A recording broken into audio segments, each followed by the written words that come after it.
monolithic and ruthless conspiracy that relies primarily on covert means for expanding its sphere of influence. It is a system which has conscripted vast human and material resources into the building of a tightly knit, highly efficient machine that combines military, diplomatic, intelligence, economic, scientific, and political operations. Its preparations are concealed, not published. Its mistakes are buried, not headlined. Its dissenters are silenced, not praised. Billions of people just living out their lives, oblivious. Choice is an illusion created between those with power and those without. I drink your milkshake. I drink it up. Thank you, John Larson. I receive your kind words on behalf of all of our courageous members of the House of Representatives who want the best for the American people. And what we can do that is best for them in the next 24 hours is to pass affordable, accessible health care for all Americans. The best for all Americans is to have 32 million more people to have health insurance in our country. The best for... Piece of stinking filth. Shh, say it again, Shal. This is AJ of the InfoWars. Listen to the Shaliak. This is Alex Jones of InfoWars. Listen to Shaliak on the Cold Reality News and Report. This is the coolest thing I have ever seen. Well, hello there! Hello, folks. Oh, it's Sunday, September the 11th, 2016. This is Clint filling in for Shali today. Got my friend Patrick Jordan joining me in a few minutes. Just wanted to tell you about, I came across, I haven't done a video in a while, so I decided to do a video, and I was thinking, what the heck, man? What am I gonna do this video? How am I gonna put it to people? How do I entertain people while trying to actually tell them how screwed up they are from all of the programming, the public education, the entertainment? How can I tell people that this very important thing that nobody seems to realize, including me? I never could understand why voting and why the elections bothered me so much. I always knew there was some fraud behind the entire thing, but I could never quite put my finger on what exactly it was. And then I came across what it was. And it really kind of floored me that I hadn't figured this out before. But, so, I'm basically making these, I'm going to make a couple videos at least, where I'm actually using a facial recognition sort of cartoon character. I'm going to be running for president as Nota. My name, Nota, which means none of the above. None of the above. And that is what people should be marking down as who they should elect for president, because that's the only actual choice. When it comes down to a choice, it's either yes or no, folks. This is why I keep telling people, you're either out of the system or you're in it.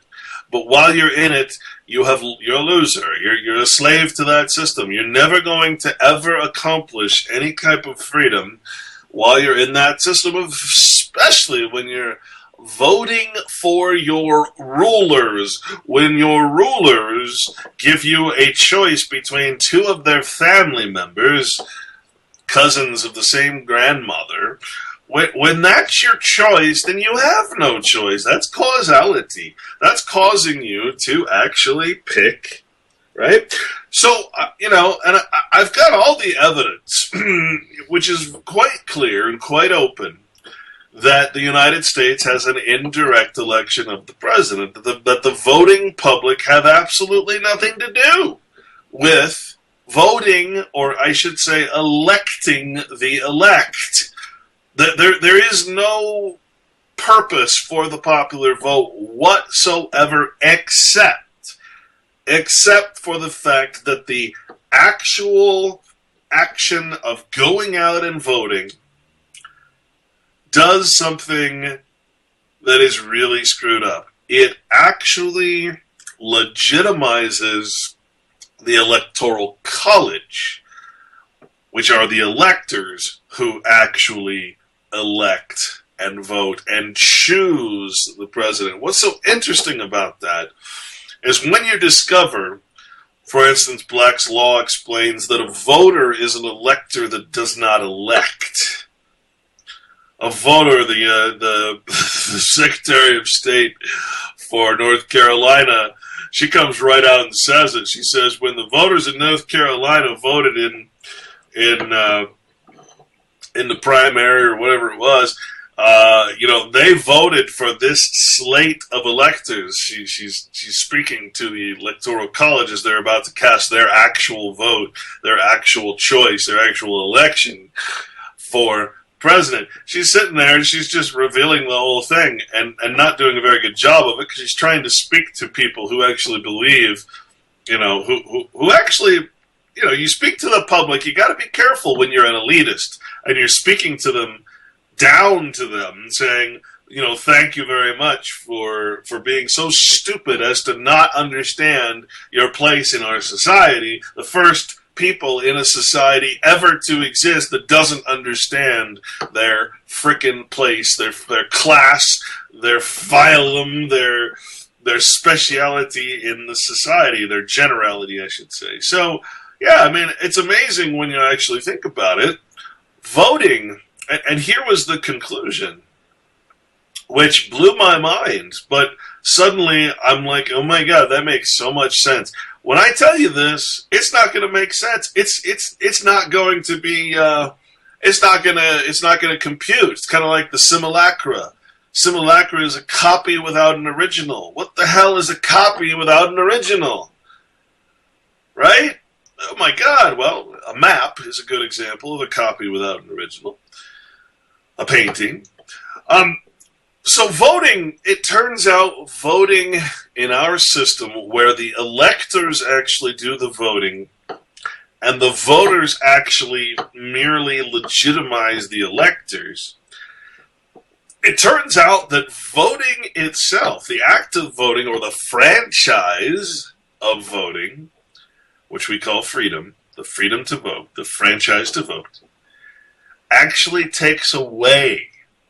It actually takes away your choice or your ability to choose. It's you saying, I agree that the bloodline should be president. I agree that one of these two candidates, one of these two parts of the whole should be president, and therefore I'm going to give up my choice of yes or no, and I'm going to pray in public prayer to my gods, and I'm going to tell them, hey, go ahead and make your election. I choose one of your bloodline cousins or the other, and I'm going to, therefore, go ahead and legitimize your... So basically, you've given up your right to say no. You've actually given up your choice. That's what voting is. Now, most people, including myself, would say, well, voting is a choice. But you got to remember, this is an indirect election. This is not a direct popular vote election, as we saw when George Bush did not win the popular vote, lost it by probably 500,000 votes or so, but still got the presidency because of the Electoral College. Now, Bush has some serious blood going on, He's got the Pierce line from his mother, and he's got the Bush line from his father. I don't know what to say. What's his name predicted it so well. He's, Burke's peerage. Burke, dead now, but he, every year he said, hey, it's the same thing. We predict the United States president who's going to win by how much royal blood they have in their system, right? So, that's the That's the fabled genealogy. That's the fabled history that we go by. That's how we get our presidents. It's not because you vote for president.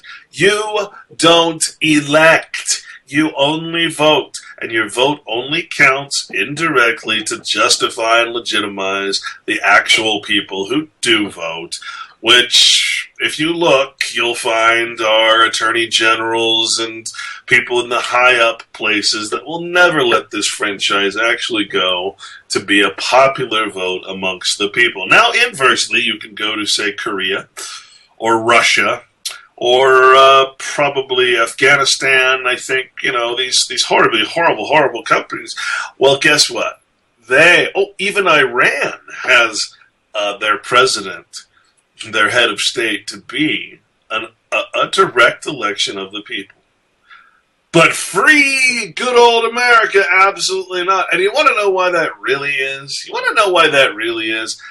That's because all the powers of the Congress, all the war powers and emergency powers of Congress were granted to the president. The president can do anything he wants. It's basically a dictatorial position at this point.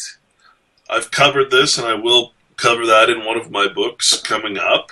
The notion of the national emergency, that emergency and war are considered about the same thing, and so we declare a national emergency against something like flu or whatever, and because of that, all the regulations and laws are in place for the time of that emergency, i.e. war against the emergency. And that's where you have things like mandatory vaccines and all of that stuff just waiting to happen. All the president's got to do is declare a national emergency. Now we have a war against, rabies, and now everybody has to get a rabies shot, and then everybody turns into a fucking mad zombie. Right? That's about where we're at. So basically,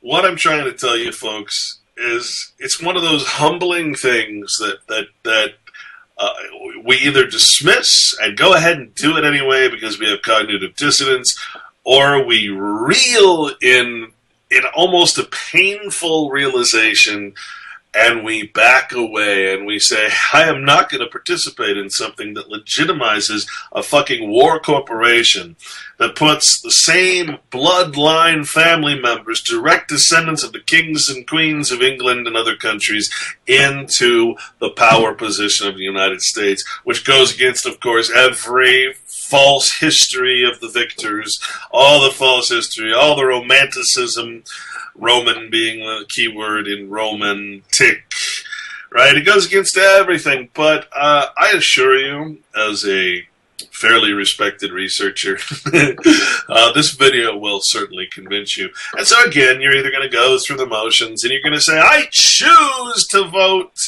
even though my vote destroys my choice, or you're going to say, screw it, or you're going to go to the polls because you know you're fucked anyway, and you're going to go and you're going to say, I vote Nota for president.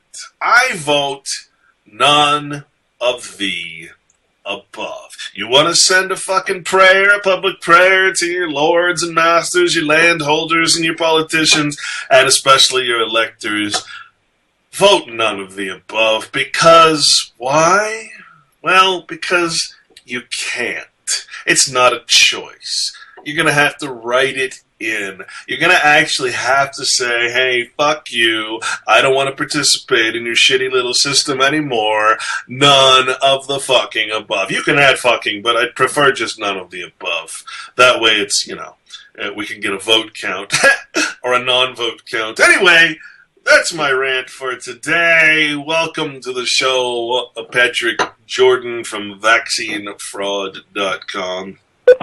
Hi, Clint. Hi, everybody. Happy Patriot Day. Clint, I don't pay attention to any of this bullshit. And I'm not like an idiot, and it's not like I don't know what September 11th is, but I looked at the calendar and I go, Patriot Day? Why did they invent like a new holiday? Because, and the reason I'm highlighting this is their bullshit has no influence on my mind. And I'm thinking, why a new holiday? I have not heard of a new holiday. Are you saying today is actually Patriot Day? I have to live by a calendar. I actually believe that we're in hell, and we are sentenced, as it were, in a prison for a set amount of time, which is the date of our death. And in order to keep track of what day it is, I have to, like, cross off every day on my calendar. Otherwise, I just don't even know what day it is. And I'm crossing off the days on the calendar, and it's like Patriot Day. Because it takes about $1 million for Congress to actually declare a holiday. So they took these taxes that they stole from you. It's actually called tribute in the book of Deuteronomy. They took your tribute to the tune of $1 million to designate September 11th as Patriot Day. And it caught me off guard because I'm going, gee, why? And now that I know, I'm still going, gee, why? Well, it must be because when 9/11 happened, we all sat back like a bunch of pussies and didn't do anything. When our government took down 3, 4, 5 buildings. Right. Right? That must be why, because they love the Patriot, as Drew, my archiver friend, as he says, they love the Patriotards because they can sit around and they can talk all day about how patriotic and how they want to go back to something that never actually existed, some system, some government, some constitution, some piece of paper that's going to save them.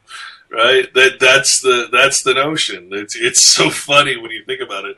So yeah, I mean, of course they're going to celebrate the Patriot. At the same time, they're banning the United States flag in most schools. Oh wow, that's interesting. Because pretty much, if you put any flag, and especially, and of course, the one with the golden fringe, which is the flag of Admiralty, you're actually claiming that object or place as a military installation. And I was told this by one of my list members. She's very intelligent and informed, and she comes from a military background. She said, if on, like, Flag Day, you put a flag anywhere on your quote-unquote property, you're saying that this then belongs to the United States military and can be used as them, commandeered as lodging for troops. Sure. That's why there's a flag at every hospital, in every court, in every government building that you see, whether it's state or federal. You're always going to see that friendly war flag being flown. And see, people don't even know that it is a war flag. That the correct flag of a peaceful nation the stripes would actually be not reverse, but horizontal instead of vertical. Right? I mean, you can look up the peace flag and the war flag, and I'm not just saying that, right? So, I mean, people that have no notion that their government is constantly flying the war flag against them, right?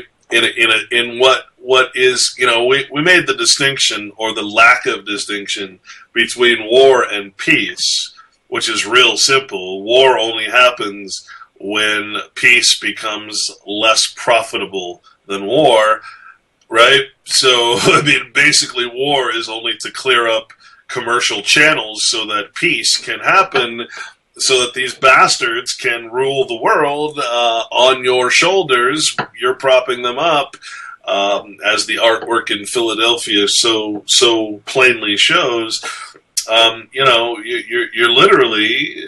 I mean, I don't know what to tell. I don't know what to say. It's. I can't believe that I live in a frickin' place that people don't know that they're slaves. I don't understand how anybody can be so patriotic, so celebratory of their own enslavement. I think that is the most bizarre aspect of life.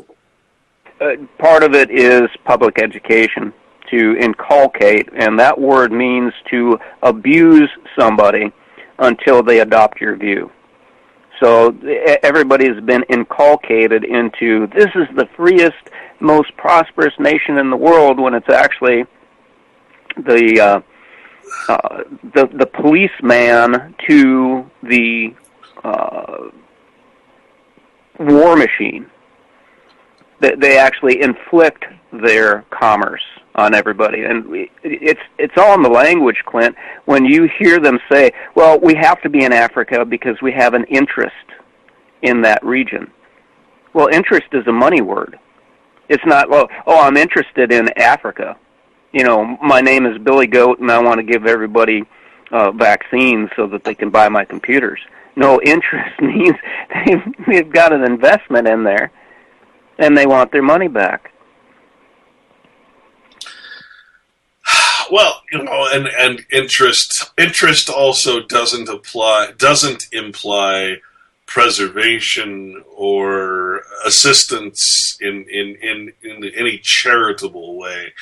So anytime the United States has an interest in some area, you know, or causes a war, you know, it's what's funny is they always use the same thing. They always say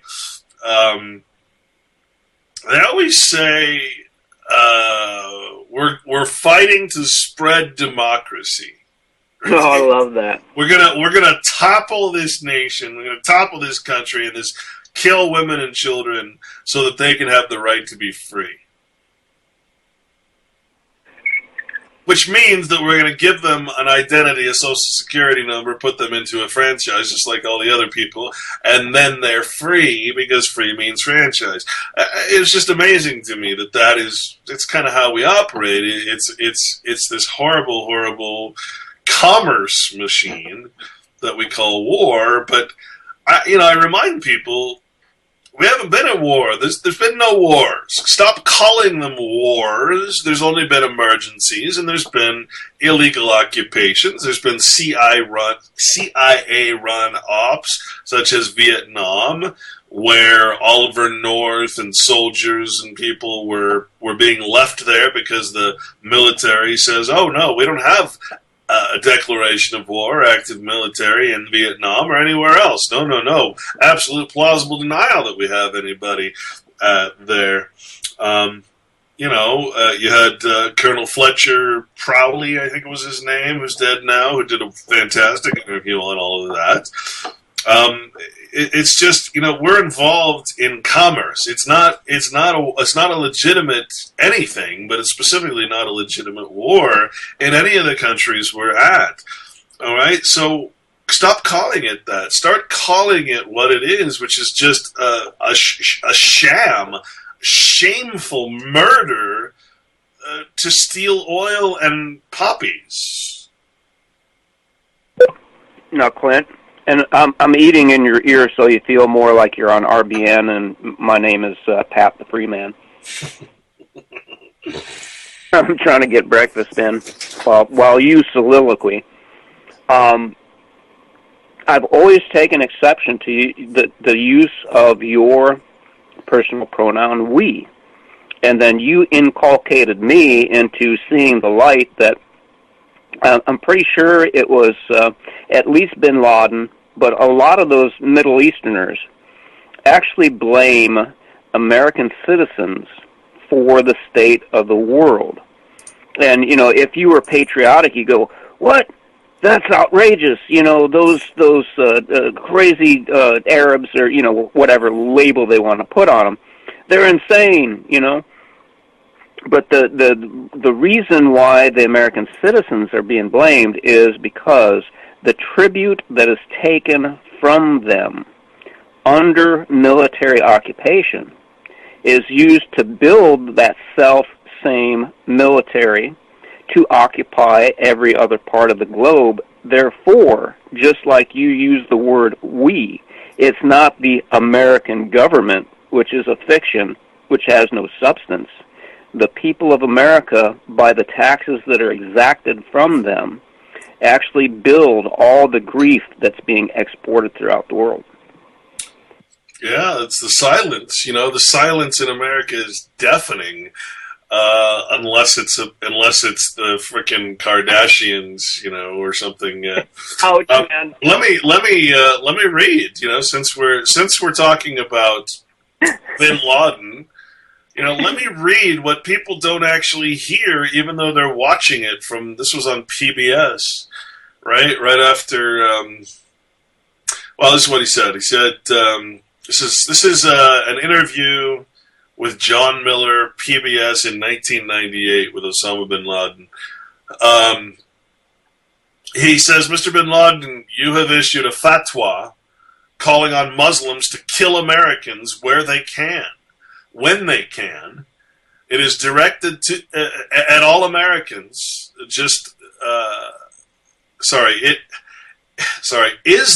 question is that fatwa directed at all Americans, just the American military, or just the Americans in Saudi Arabia? Right? So here's an asshole asking a question about something he completely doesn't understand. And Osama bin Laden comes back at him with just a vengeance, with just this beautiful response. And you want to know why I'm so, why I am so interested in bringing, quote, a religious law back to a moral law, a scriptural law back to people. Osama bin Laden has said why I'm so interested. He said, here's what he says. He says, Allah has ordered us to glorify the truth and to defend Muslim land, especially the Arab Peninsula, against the unbelievers. After World War II, the Americans grew more unfair and more oppressive towards people in general, and Muslims in particular. The Americans started it, and retaliation and punishment should be carried out following the principle of reciprocity, especially when women and children are involved. In other words, we're killing so many women and children. Through history, America has not been known to differentiate. So let me say this again. Through history, America has not been known to differentiate between the military and the civilians, or between men and women, or adults and children. Those who threw atomic bombs and used the weapons of mass destruction against Nagasaki and Hiroshima were the Americans. Can the bombs differentiate between military and women, and infants and children? And here is where it gets good. He says, America has no religion that can deter her from exterminating whole peoples. Your position against Muslims in Palestine is despicable and disgraceful. America has no shame.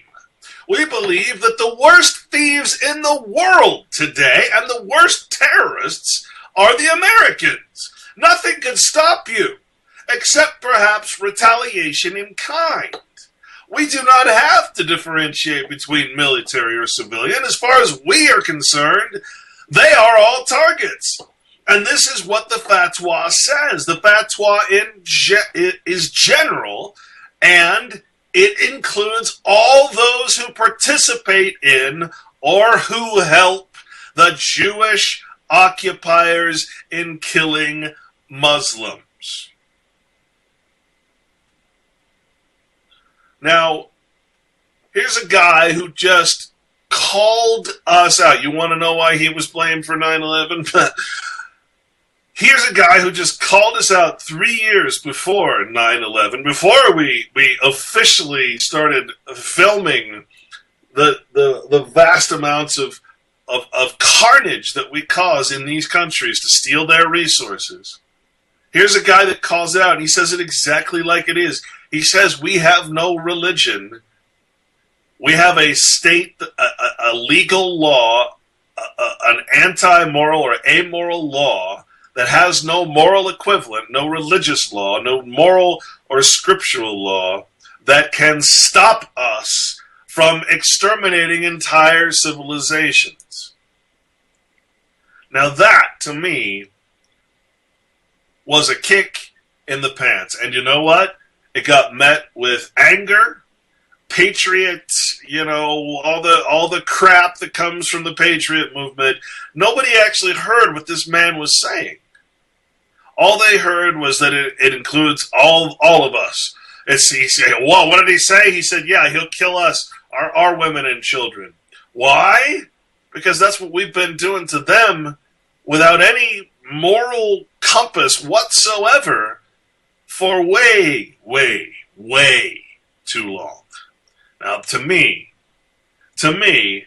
these are the kind of statements that should be put in a place that is so high and so repetitive, examined in a way that says, oh my God, here's a guy that just called us the terrorists of the world, and we're calling him the terrorist. Wait a minute.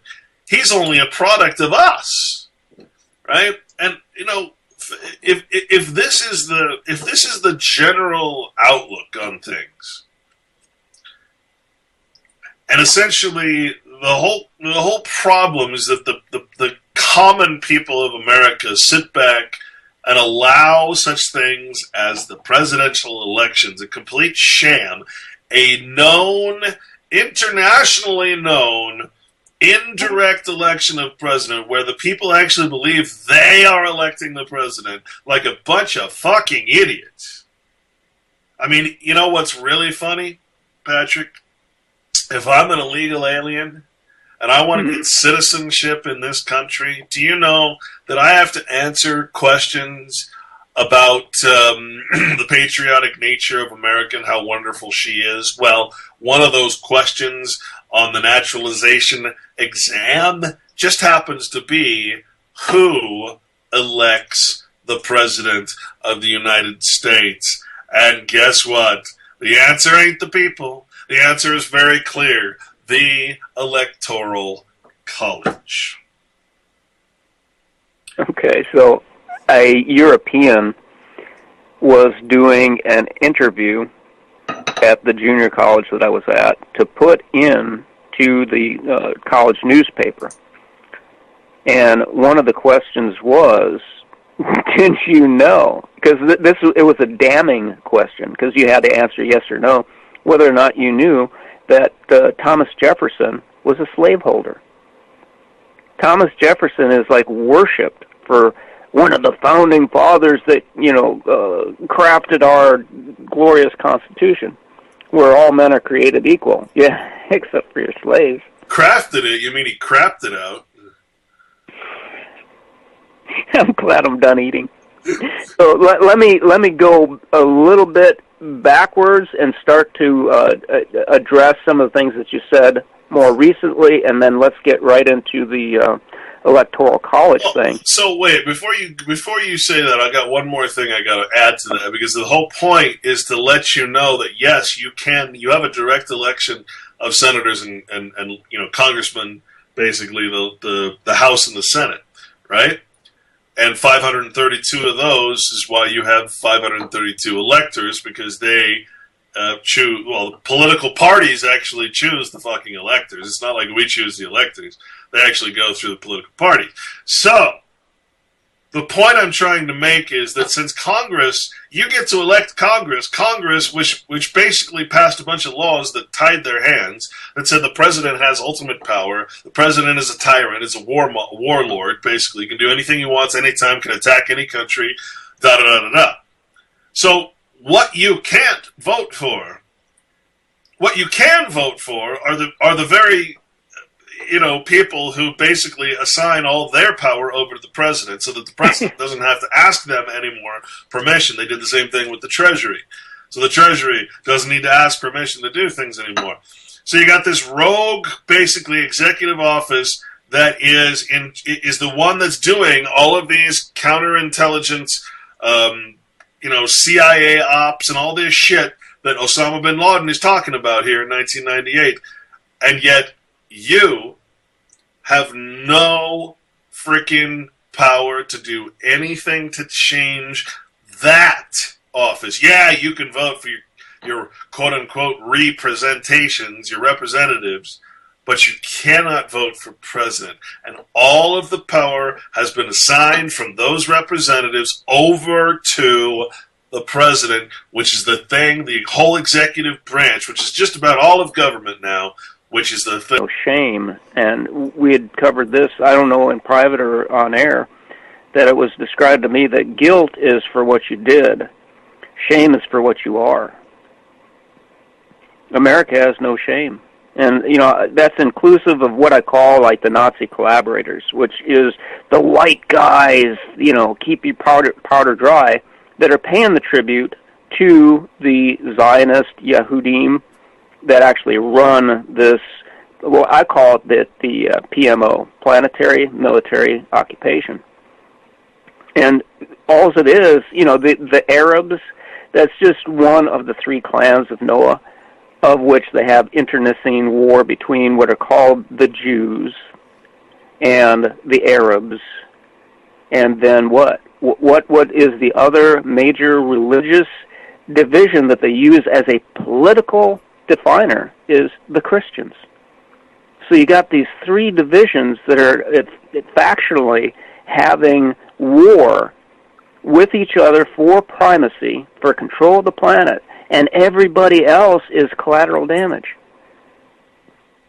So there are no citizens. They're just like mice that happen to be in the house of the Illuminati that are slated for extermination because they don't want you eating their food. I mean, they call the Satanists call them useless eaters.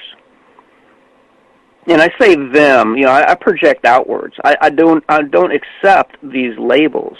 They may be out there. We collectively may be seen in their eyes as goy, as useless eaters, as collateral damage.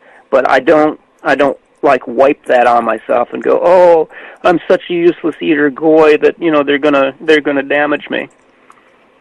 It needs to be fought. And Bin Laden was actually schooled here in the United States when he was at probably in his 20s.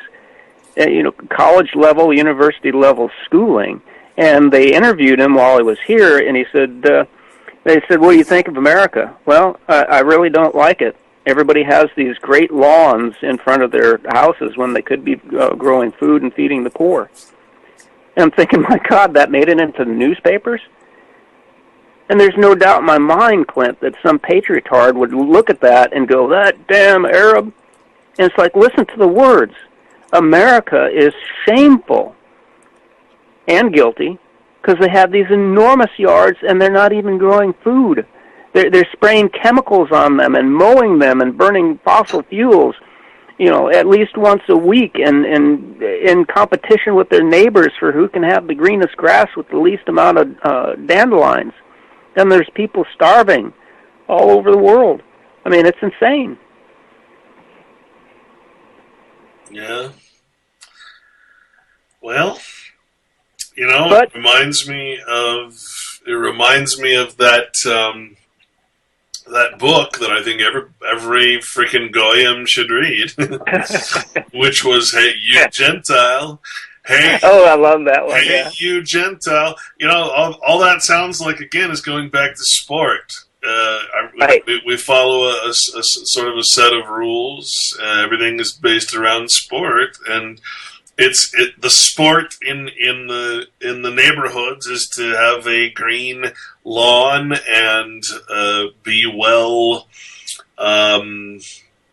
stocked in plants that have nothing to do with sustaining your life, so that you're completely dependent, both paying a huge water bill and a huge electricity bill and a huge, so I mean, technically, it just sounds like another game, doesn't it? When you have the way of reframing the components of the situation and giving new perspective of it, I can see it exactly as a game that was given to somebody with prefabricated rules. Because why isn't it that the human beings can't go, well, if we are going to play a game, let's invent one ourselves. Everything that we know, all the science that you and I consume in order to figure out how the hell to extract ourselves from this horrific situation that we're in. I've worked in laboratories and fabrication departments, so I know science, so I can see if they're bullshitting us in what they're representing. But I never did the clinical work. So everything that we get from what we hear from Bin Laden, I don't speak whatever he spoke, Arabic. So I don't know what he said. You know, it was translated. Nobody ever actually has a transcript of what Arnie Schicklgruber said, and I say that because Adolf Hitler is yet another trigger word. You know, we only have transcriptions of his speeches. I don't speak German. I don't know what he said. You know, we don't know anything, and we're given these games and these roles to play in a stage play, and everybody just does what they tell you in Hollywood. Toe the mark and say your lines. Well, it's time to say, what the fuck are you doing? You know, this is a stage. You're all idiots, and I don't want anything to do with this. That, you know, that's the Clint Richardson thing of none of the above. And Clint, they are doing what, in phraseology, is showing their colors. See, I didn't know there was a peace flag and a war flag. I had no idea until just today. But I did know the idea of colors as they are flown as flags on a ship. And you see the colors being flown. They show you their colors so that you can know what their affiliation is, what country they are, and what their intent is. Because you and I did a very important show on RBN on piracy. And the Jolly Roger flown as a black flag. And you think about that, you know, that's like a bug killer. Black flag, spray, get those roaches. The black flag says that we are pirates. If we chase you down and board you, we will take everything that you have, including you, and we might even give you quarter, which means we'll put you up. We won't kill you. If they fly a red flag, and see the differences in color, still the same Jolly Roger. Black flag means we won't kill you, maybe. Red flag means we will chase you down, we will board you, we will take everything you got, we will kill you and sink your ship. So when we talk about flags being flown, they're showing us their colors. It's just that we have been inculcated in public education, paid for by the tribute, the taxes, to the Yahudim, just as said in Deuteronomy. I'll have to look it up. I think it's Deuteronomy 23, but don't quote me. And they're using it against us. They're making us ignorant of, well, if we had only seen that America was flying their war flag, then what that does is when you see from afar that a pirate ship is coming your way, you get the hell out of there, man. You don't like sail up to them and go, hey, you want to do some commerce? Well, so the law of the flag. Why? You know, that's one of those sort of patriot mythologies that gets thrown around a lot. However, this one happens to be quite true. So it's you know, and it has to do with, you know, maritime law, of course. The principle that, you know, when you see a flag, that the sailors in the vessel will be subject to the laws of the state corresponding to the flag flown by the vessel. Correct. Right. So if you're flying a private flag, well, then your state is private. You have no beef. You have no, you know, you follow an international law. If you're flying a pirate flag, well, then your state is chaos. Your state is lawlessness.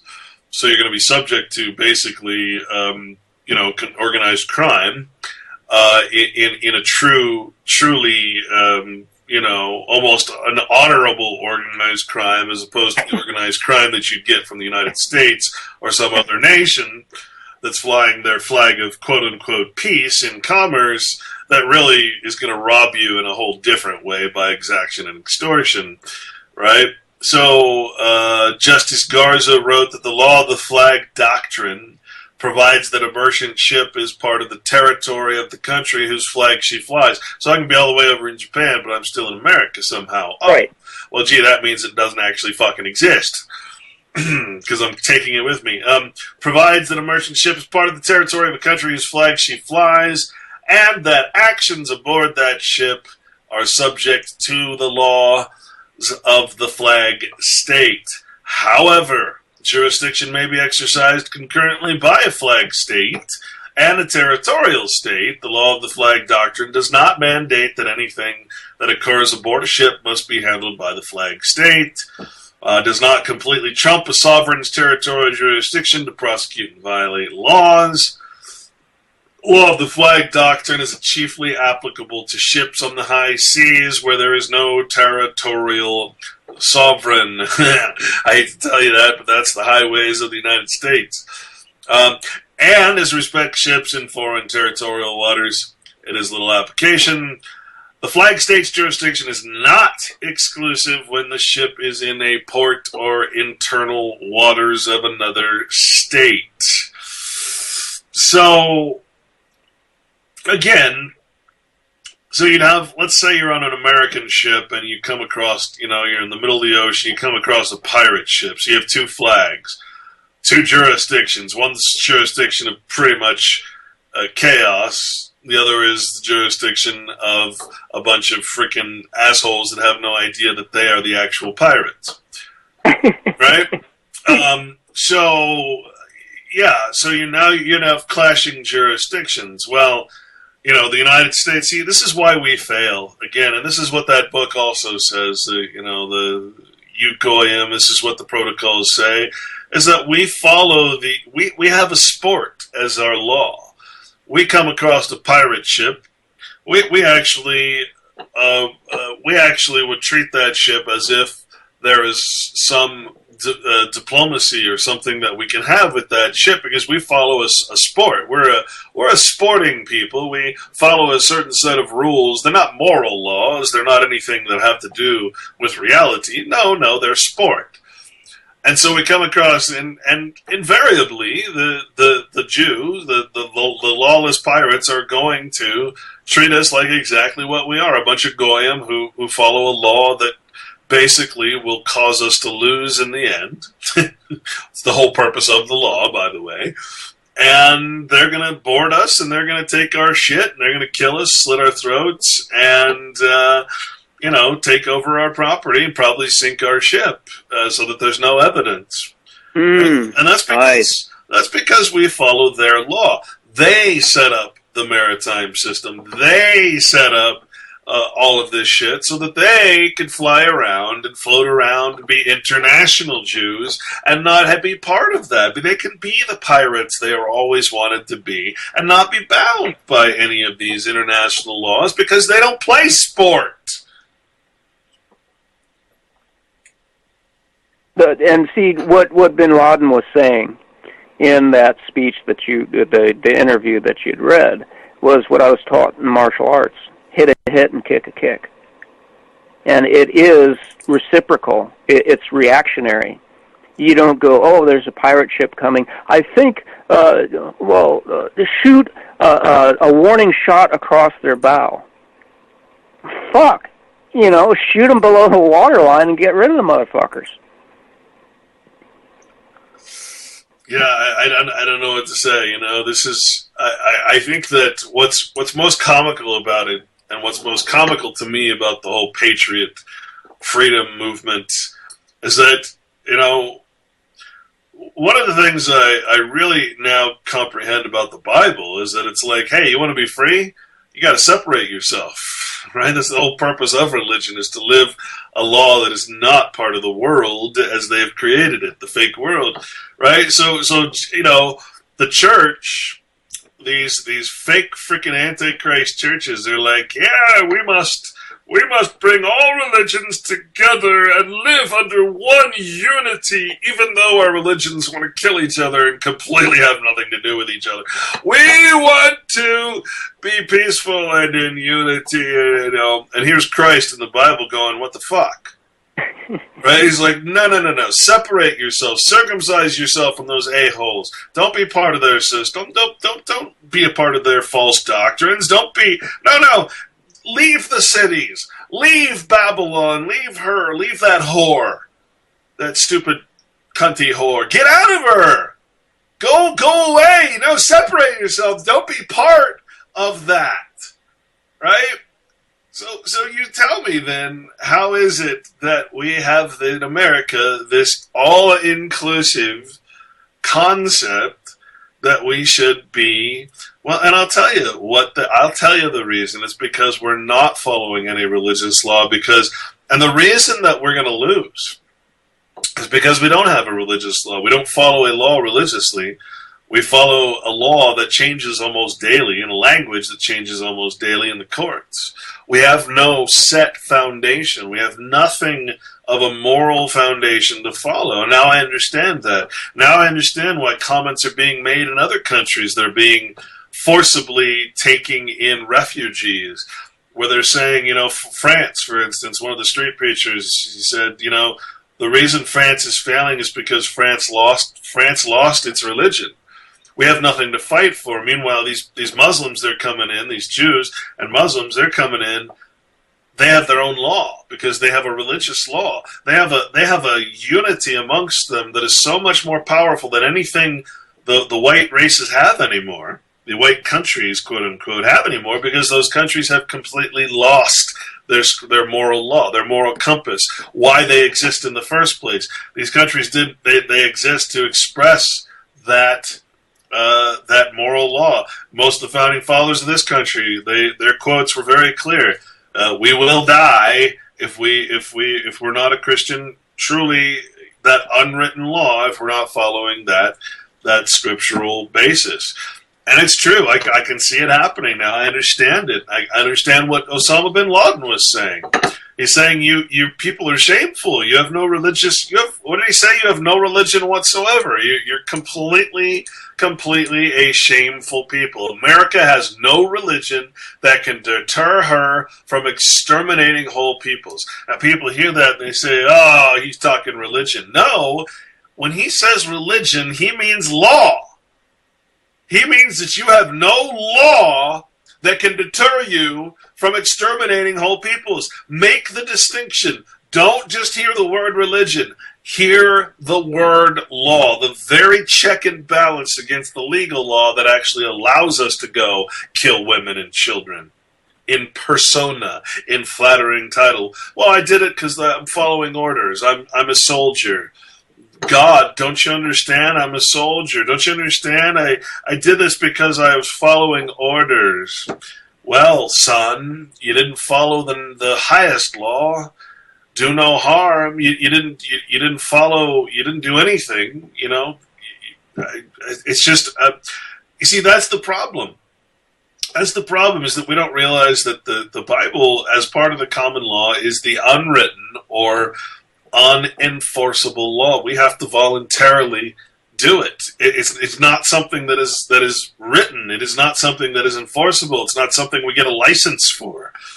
In fact, most of the licenses and things we get, license is another word for anarchy, means we're going against the natural law. We're going completely against our own best interests.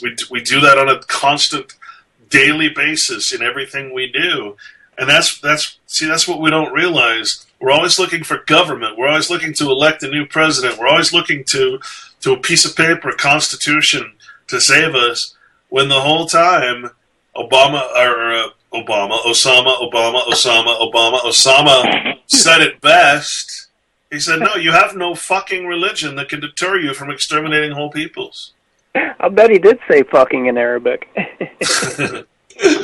I mean, that's a powerful message to every nation out there that claims and pretends to have these flattering titles of Christianity. I'm sorry, but, that's part of the scheme. That's part of the way to win the international war by the international Jew, is to make Christians, basically, to Judaize Christians into a system of law that literally defines them as goyim, slaves of the Jew.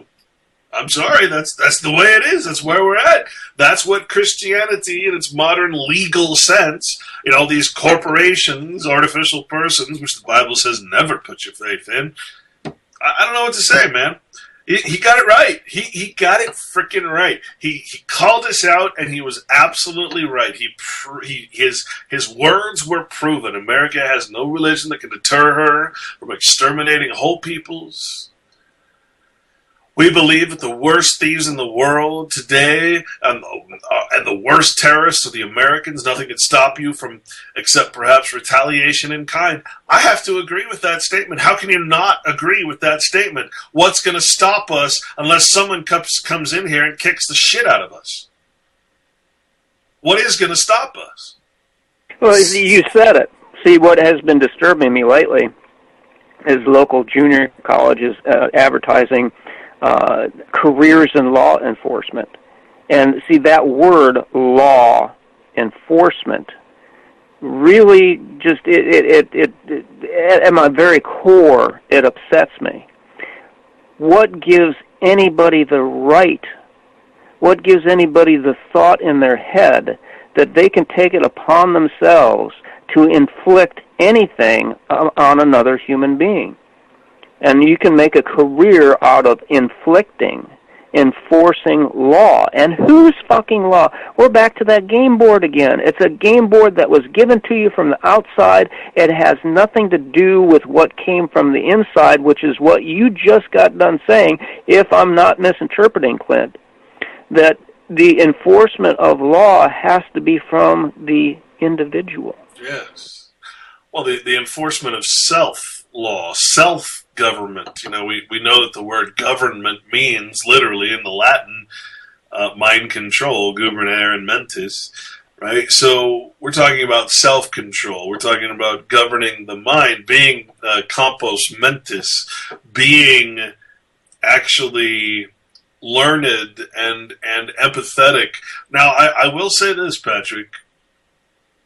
There does come a point where in my own, sort of realization of things, there does come a point where the concept of law enforcement, if you turn that around and consider what's happening right now with your biological interference, your artificial intelligence, your literally complete and utter reprogramming of nature, geoengineering of the skies and the seas and the lands, all of this shit that's happening right now, I gotta be honest with you, sitting around and talking about it is one thing, but enforcing the law of nature, or the laws of nature, which is the very design of life itself, knowing that disturbing that harmonious frequency, disturbing that shit is going to be the end of life. There is a point where law enforcement of the natural law might not fall into that category you just created. Okay, and I can explain that, because, like you, I spend most of my days, and, listen, I don't have television. The only radio I have is in the house. When I'm outside and working, I've got nothing but the bugs trying to fly in my ears and pulling weeds out of the ground, and the sounds of the blood rushing inside my head, and my thoughts. And I think about this stuff constantly. And what I came to realize is, within the Christian tradition, it is taught among the fundamentalists that you are in the world but not of it. And this alienation that is taught in that level of inculcation is, you don't belong to this world, you don't belong to this planet, then you divorce yourself of any responsibility, any stewardship, the very stewardship that you and I know was actually established in the book of Genesis. It's all gone. And so why would anybody, from a philosophical point of view, be invested in defending the planet? But what you did is you recharacterized that from a biological view, that this is our life support system. And my point has been for several years now, is that when I recast that religious divorcement and said, wait a minute, I am, and see, I would normally project outwards, we are. Screw the we. I am. I eat bananas. I eat apples. You know what that makes me at a genetic level? That food genetically becomes me. I am an apple. I am a banana. So why wouldn't I want to preserve the apple tree so that I could eat more apples? Preserve the banana tree so I could eat more bananas? I am nature. Nature is part of me. So it should be, and here we go again with bin Laden, reciprocal. Well, defend nature. Otherwise, you're going to be extinct. Well, and realize you're a part of it. Yeah, that's the word creation, essentially. Defend creation. You're a part of it. This is, it's interesting because that's what I'm trying to do. I'm not trying to redefine the Bible. I'm trying to say, look, the church has taken these concepts of, for instance, the world, and twisted it and said the world is nature and you shouldn't have a part of nature, when in fact the translations, the actual original words and intent of that is to say the world as a word actually was a Latin term that meant the artificial structures of man, the inventions of man, all the artificial things that man creates, that is the world. It wasn't God that created the world, it's the gods, the Elohim, the men, the magistrates who create these systems in order to exploit nature. And so, of course, they create these religions that, of course, purposely mistranslate, or hell, let's just read the Bible in a dead language, Latin, so that people don't understand anything, or we teach them English and they'll never get it, right? So you have the church that's taking concepts like that and despoiling the Bible by preaching the absolute opposite. And the truth of the Bible, which anybody that does any kind of due diligence into the old languages and intent will find that the Bible is all about worshiping God as nature, nature as God, God as the word God is a generic term that means nothing until it's applied correctly. And of course it's mistranslated. It means kings, it means archons, it means magistrate, judges, all these things. And so the original terms, of course, when you see that word Jehovah, no matter what's your opinion of the word, when you go and you look at what that means in the Bible, that's all that matters. It's a verb. It means all that is, was, and shall be. It's nature itself. It is life. It is existence that is self-evident, right? That's what you're trying to say when you say, I am. That's what we should be worshiping. That's what we should be worshiping, not only as our source of life, our breath of life, but also as part of. We are not the creators. We are part of the creation. We're like any other animal out there, because we have some fucked up notion that we're smarter than everybody else. We have the ability to create essentially weapons that make us the top of the species, the apex predator, essentially. And with that kind of power comes a massive kind of responsibility, which we call the moral law, the word of God, which just means simply the way nature already works, the way we are without all this artificial shit, which we call the world. And so my whole journey, my whole goal is to get people to the original correct intention of the Bible, which is always 100% against what the church ever teaches, any church out there ever teaches. I want to make that any corporate, registered church of the state, which means it has no power against the state. And the whole purpose of religion, or being a religious man, truly is to be above the state, above the legal law, because it is the highest law. Well, no church that's registered under the legal system has any power over the legal system. That's why that's why America has no religion, because there's no law that is higher. We don't have any self-control. We don't have any self-law. Now, I can't tell you how important that concept is, to know that these words have been, to think that the church, and especially that came from that concept of living this life for some afterlife, actually is really a new concept. It came from the Quakers, or whoever came over from Norway or Sweden, or basically the Jews, New Jerusalem, basically.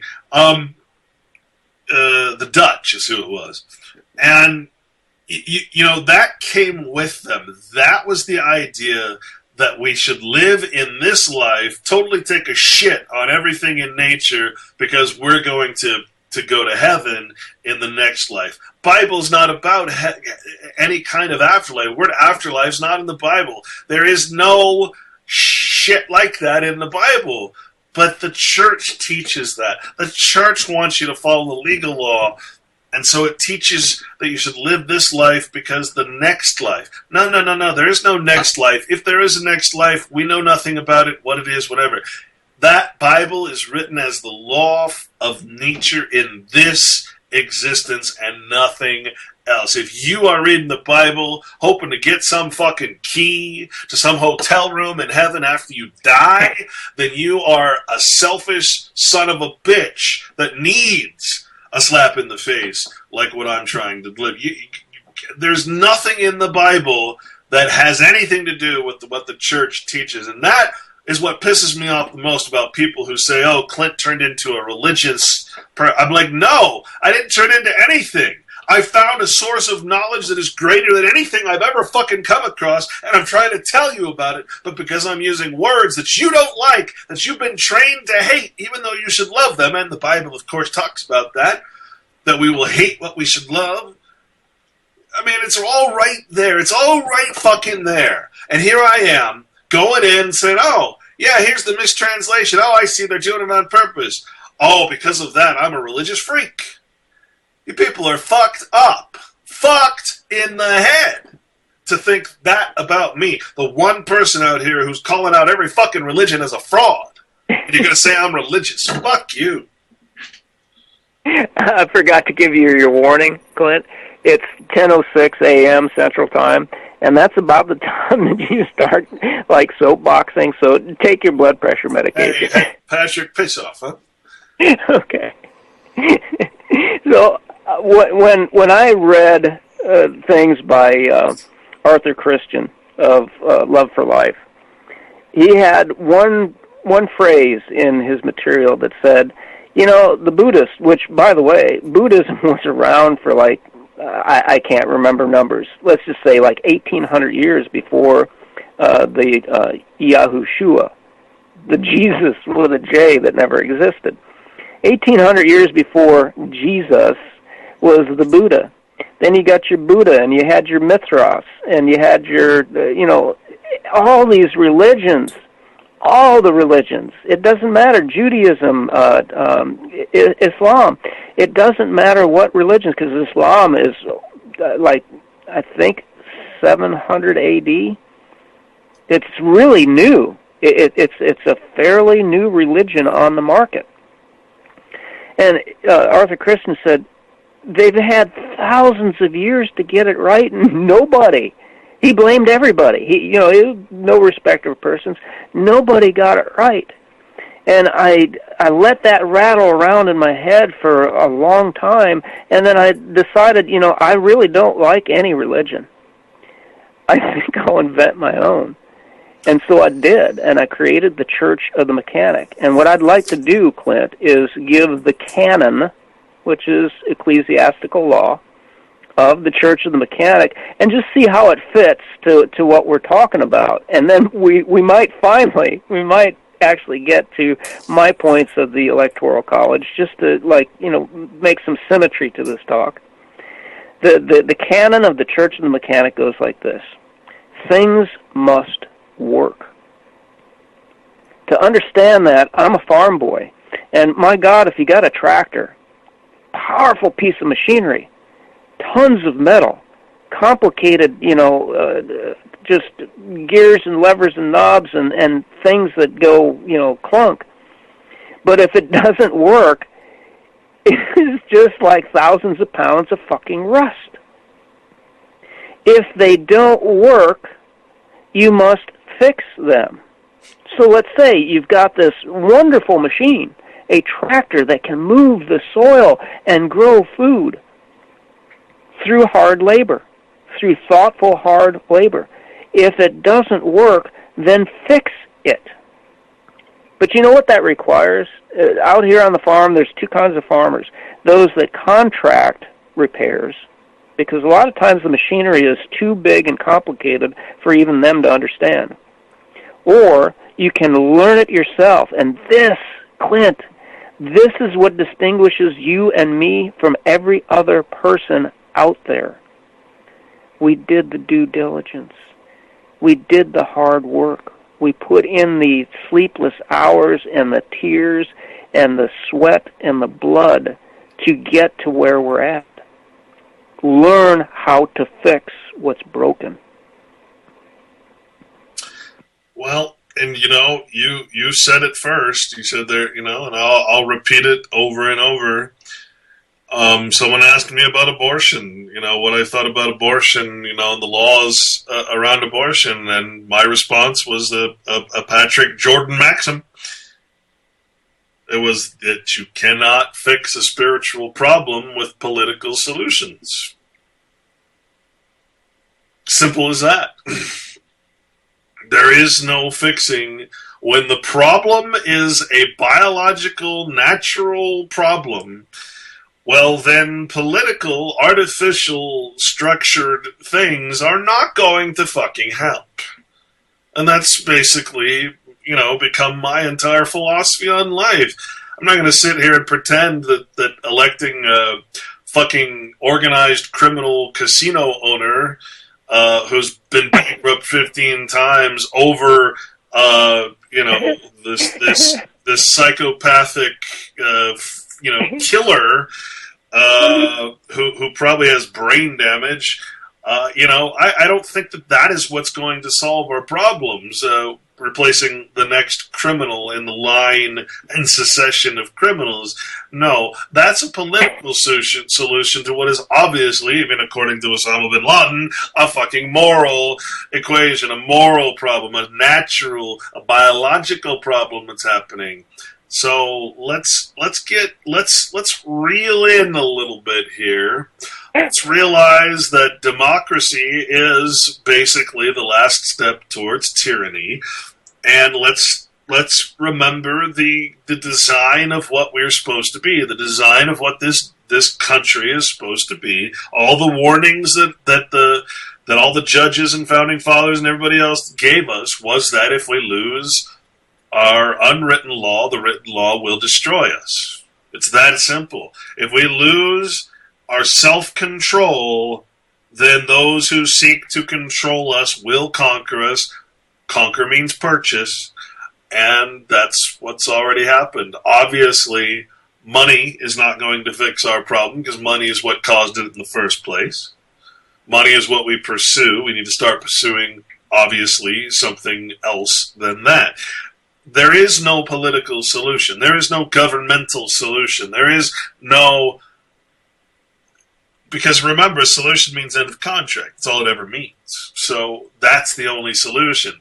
End of contract means stop participating in worldly things. All the legal shit. Go back to nature. Find the answers in what is self-evident, what is truth. That's what we're missing. And I got to be honest with you, Patrick. I'm not saying that because I think it's going to happen. I'm not saying that because I think that the general population can be quote unquote saved from the fucking bling culture that they've been put into. I'm saying that because there is a remnant, a remainder that aren't in the. There's people who are in the domain, and there's people who are in the remain. Main is a word that means principle, power, authority. You're either in the remainder of those who have claimed domain over that power, or you are under the domain, which is where we are. We need to become what the Bible calls the remainder. Remember, that just means those who are not of the world, not of worldly things that are creations of man, not the legal structures, not that thing. That's where your solution lies. That is the only solution, because solution means end of contract or end of contractual relationship. All contractual relationships are false. They're fake. They require persons and flattering titles and laws that are false doctrines. I don't know how else to say that. Laws that are not of nature, that are actually against nature and against our best interest. Again, there is no political solution to this shit except to end politics. And see, this is perfect with the Church of the Mechanic. Canon number 2. If they don't work, fix them. So what you're outlining, Clint, is this situation. Okay, I've got a tractor and it's broken, and maybe somebody else other than you, because you're too intelligent, somebody else comes by and they said, "Oh, what are you doing? Trying to fix my tractor? Oh, can I help?" Well, yeah, hand me that 1.25-inch socket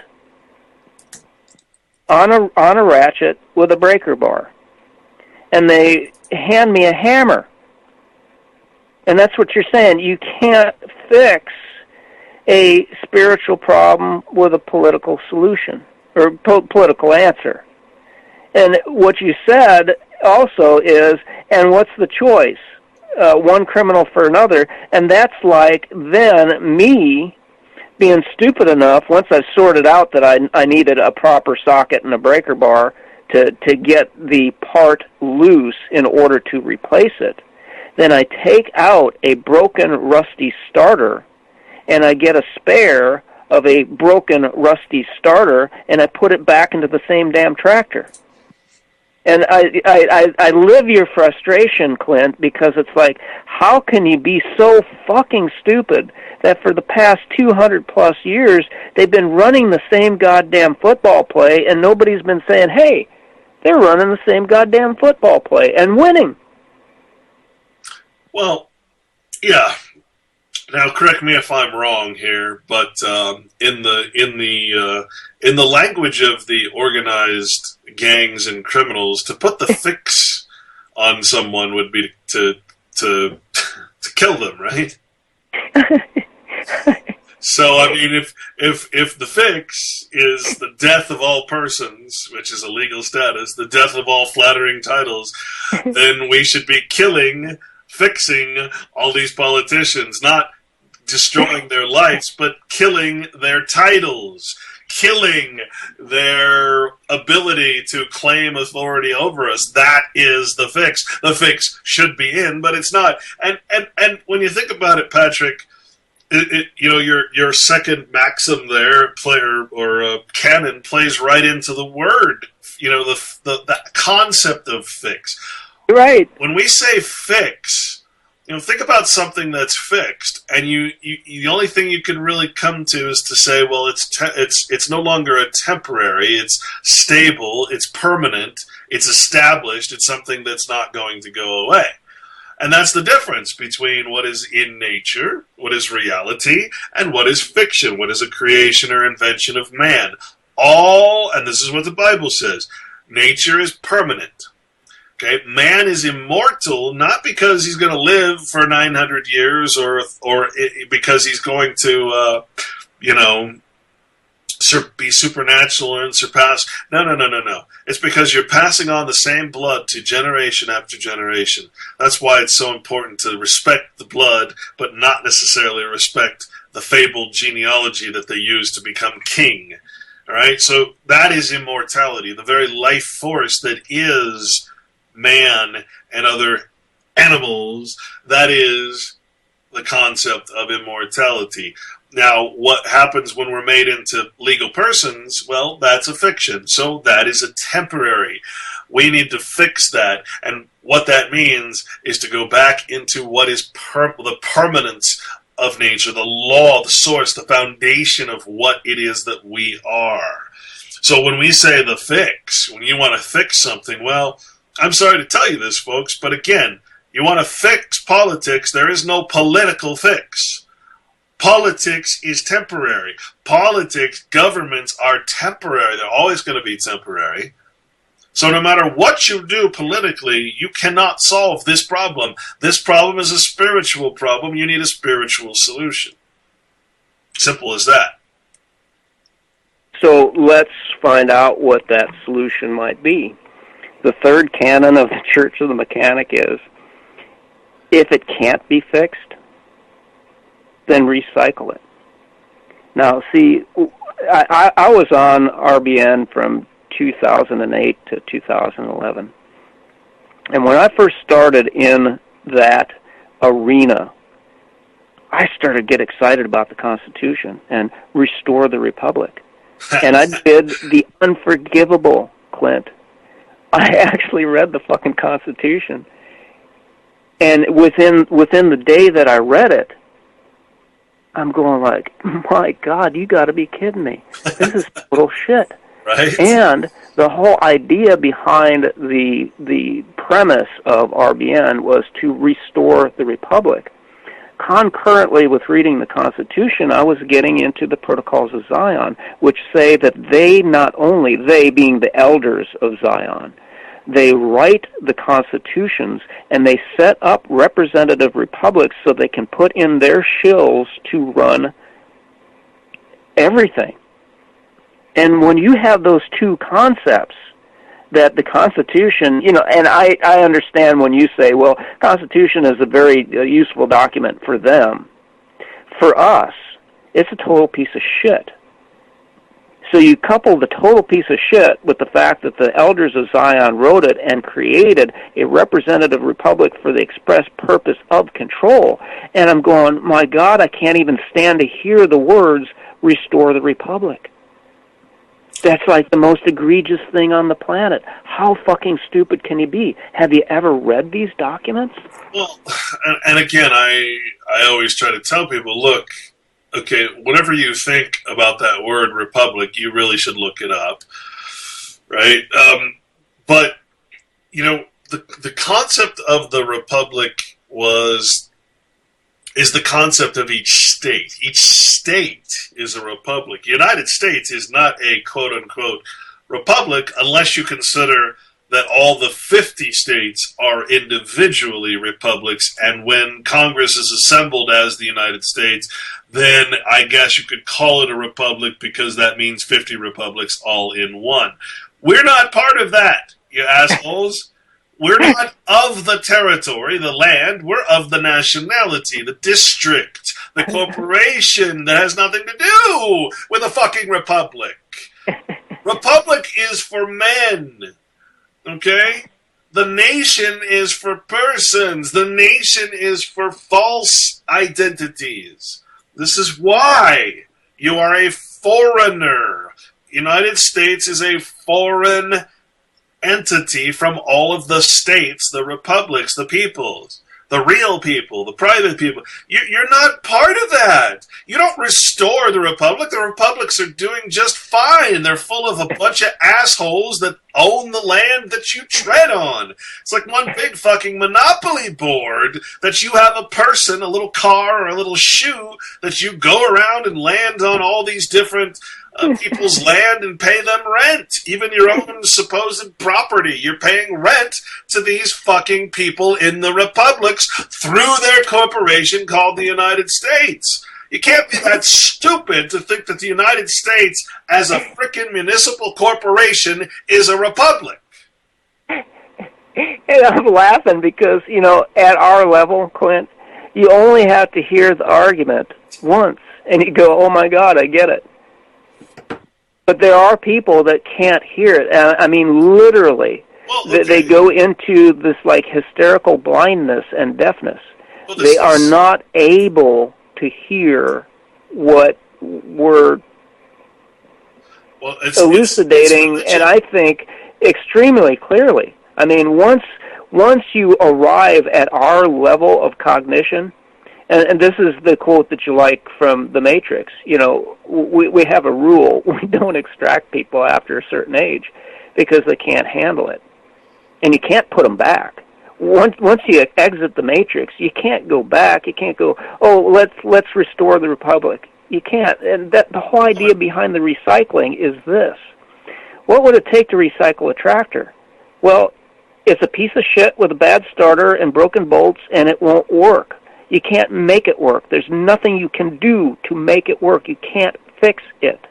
So you take the tires and you shred them and you make a road out of it. You don't make another fucking new tractor.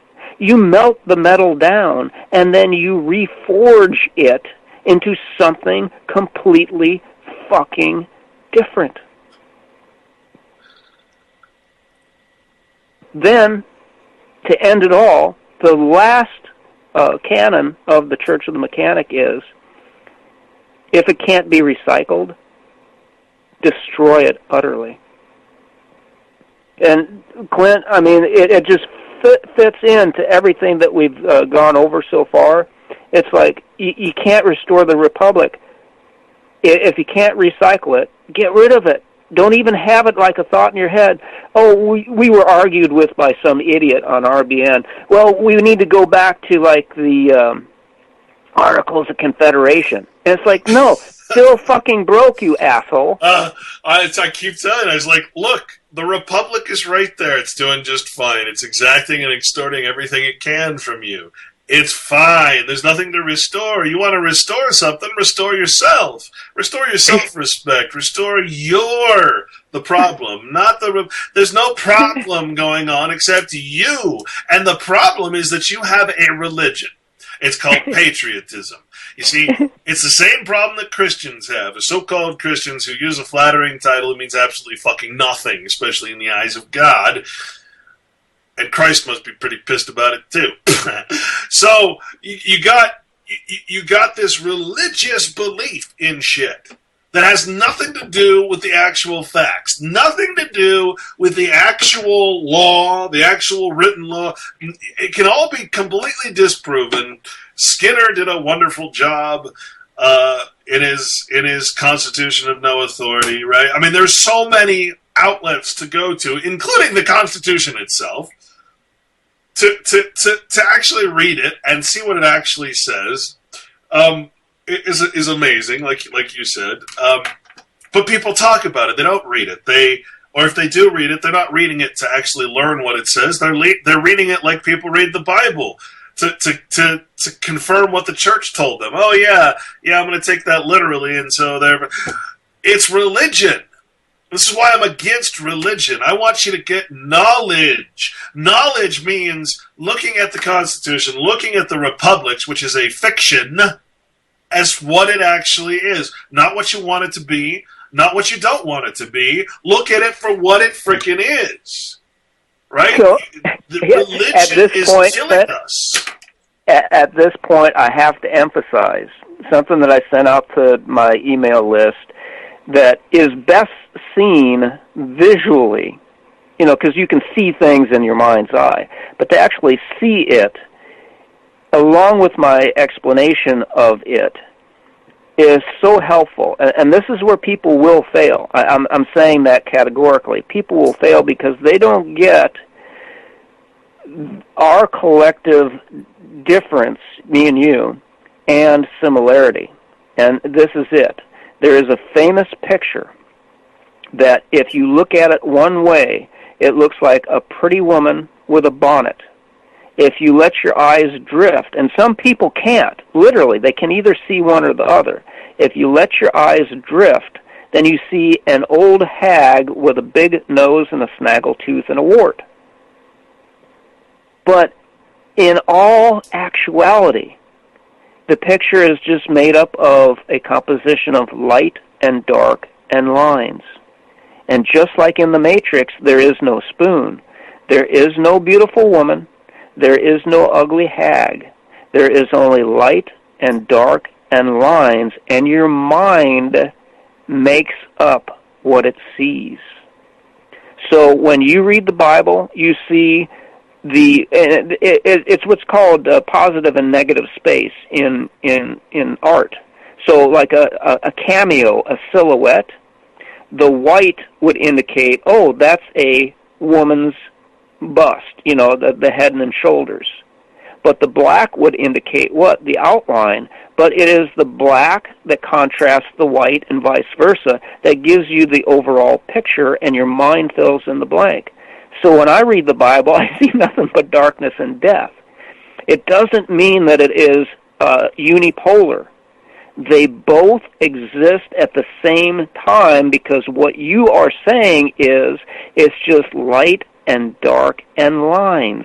So get to learn what the light and the dark and the lines mean, and you can make of it either way.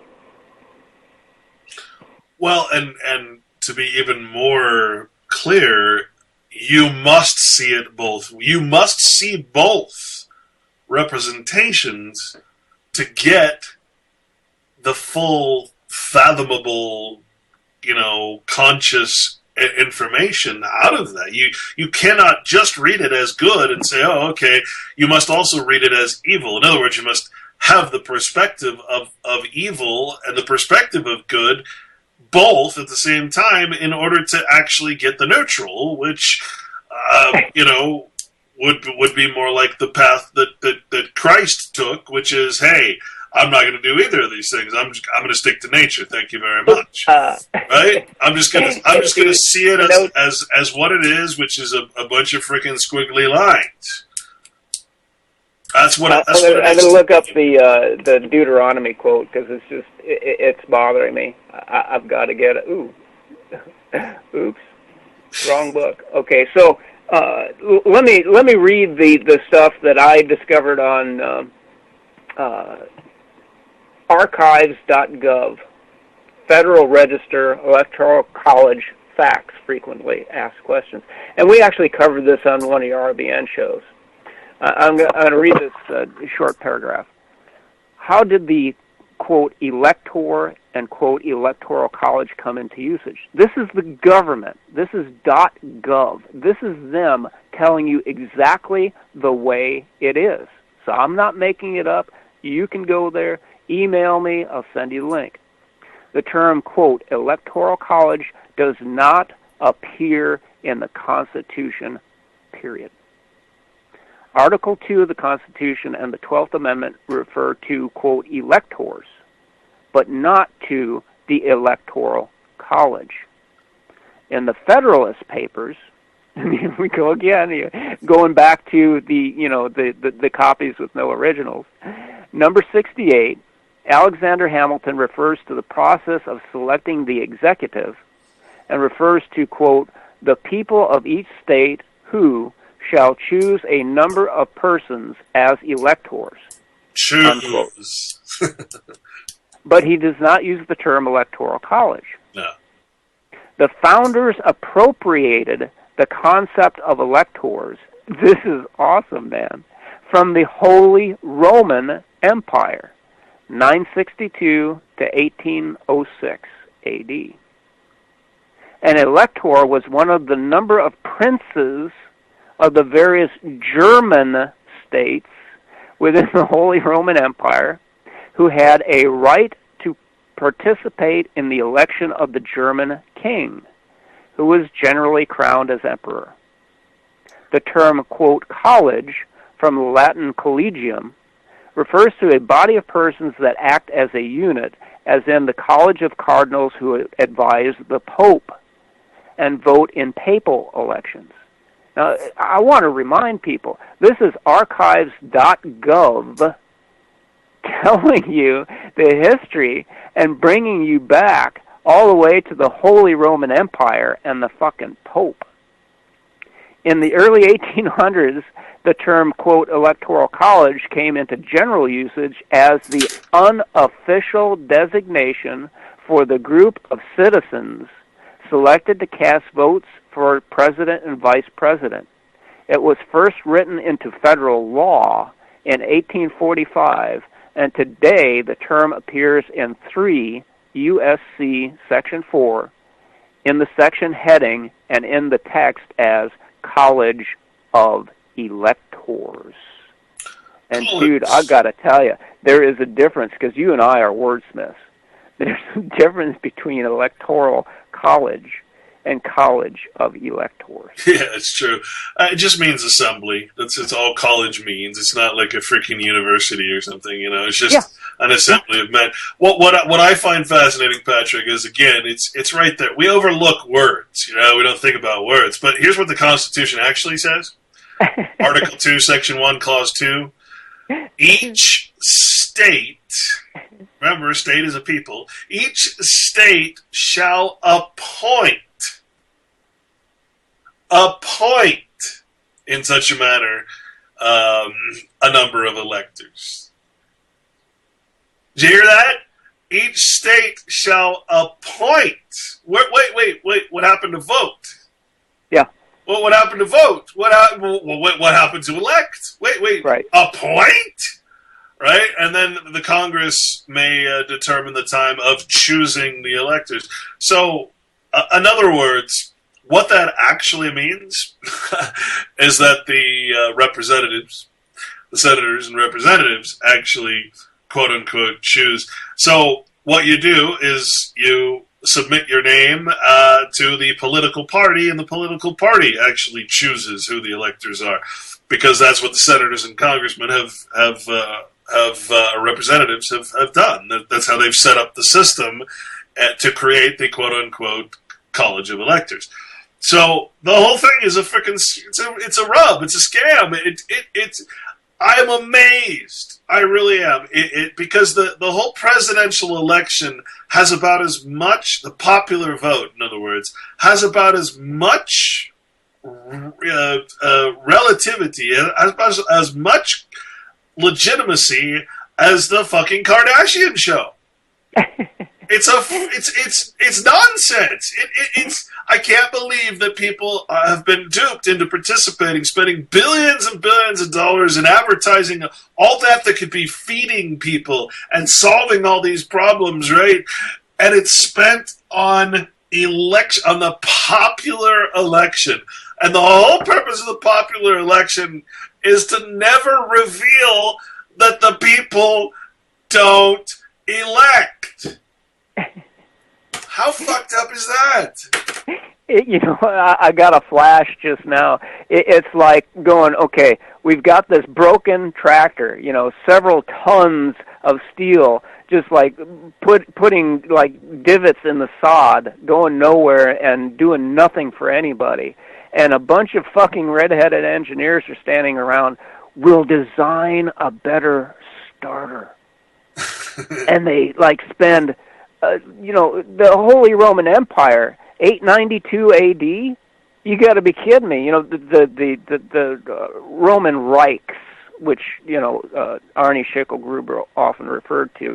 The Third Reich is the third reign of the Holy Roman Empire, gauged in 1,000-year increments. So every 1,000 years, they're spending all this time and effort to redesign the starter without ever making one. We got these great plans, okay, but the tractor is now like sunk into the ground and it's starting to rust and turn into soil itself. Where are your goddamn starters, man? So let me read to you. This highlights the thing that we're talking about with the Bible, because I use the Bible. I despise the book. I'll just say that out there, and that's why I said, you and I come at it from a different view, pretty lady or ugly hag, but we both realize that it's just dark and light and lines. But when I read this informs me.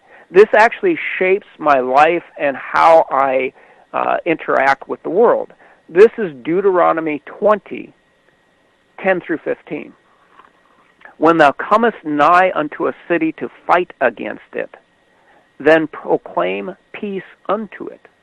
And it shall be, if it make the answer of peace, and open unto thee, then it shall be that all of the people that is found therein shall be tributaries unto thee, and they shall serve thee. And if it will make no peace with thee, but will make war against thee, then thou shalt besiege it. And when the Lord, spelled in all caps, when the Lord thy God hath delivered it into thine hands, thou shalt smite every male thereof with the edge of the sword. But the women and the little ones, and the cattle, and all that is in the city, even all the spoil thereof, shalt thou take unto thyself, and thou shalt eat the spoil of thine enemies, which the Lord, in all caps, thy God hath given thee. Thus shalt thou do to all the cities which are very far off from thee, which are not of the cities of these nations. So what that tells me, Clint, is that we are under planetary military occupation. And when they go shalom, that means I bid thee peace. That's actually a war challenge. It's not, oh, hello, aloha, how you doing? Is the family doing well? It's a war challenge. I bid you peace. And if you bid peace, give them answer of peace, then you have just entered into a taxation, a tributary slave relationship with your conquerors.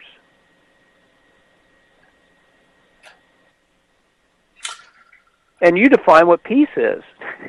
Peace is commerce. It is a non-violent war. And isn't it just? And not just in this term of justice. Isn't it exactly nonviolent war because they're waging it against us? Because nobody is, quote, unquote, fighting back. They're going, they raised taxes this year. Yeah, I guess I'll just work harder. And stop paying those taxes. They'll take everything you got. Why? Because they declared war on you, man. And so when I say, I read the Bible and I look for darkness, it's because that darkness is specific, and it spells it out. And by the way, thank you, Ms. Ray, because that's the list member that had pointed this out to me, the tributary part. Years ago, I've been living with this Bible verse as an instruction. See, I don't reject the Bible as a piece of shit, even though I think it is. I don't reject it as a piece of shit if it serves me, and that verse has shaped my life.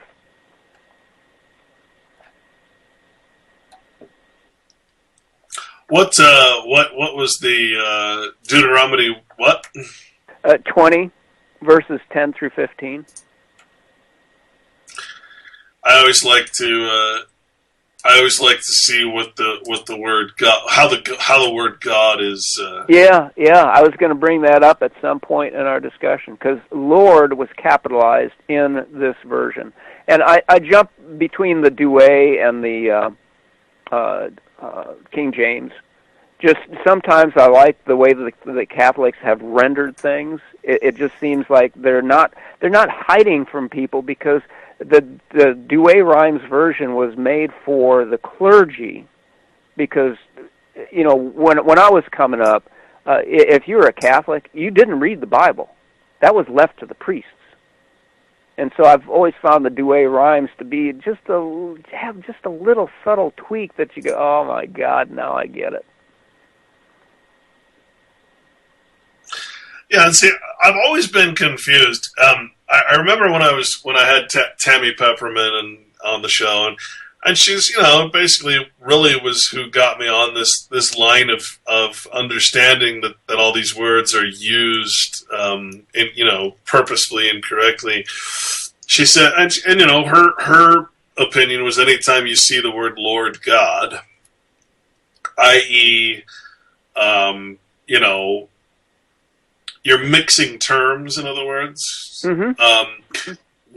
That's always referring to the landlords, to the kings and the judges, and you look it up. You have the word Jehovah, and then you have the word Elohim, the Lord thy God. Well, wait a minute. How can you have the one God and then a plural term meaning gods, which actually means rulers or judges, right?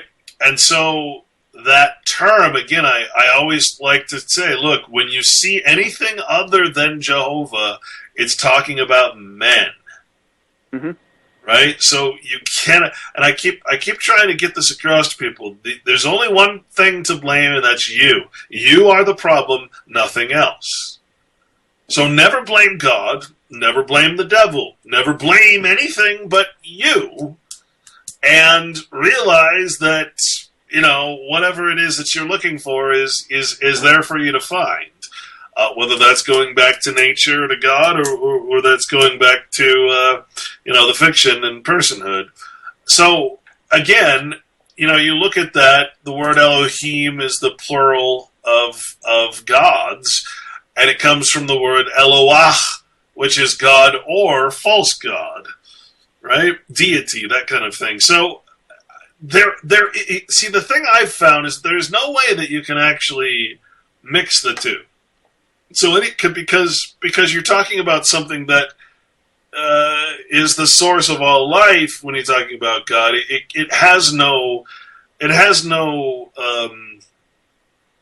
how do I say this? It has no intention other than to exist, right? And that's the laws of nature. So when you're talking about the affairs of men and those types of writing, you cannot be talking about quote-unquote Jehovah. You can only be talking about the gods of the nations, which are all, the Bible says is all idols.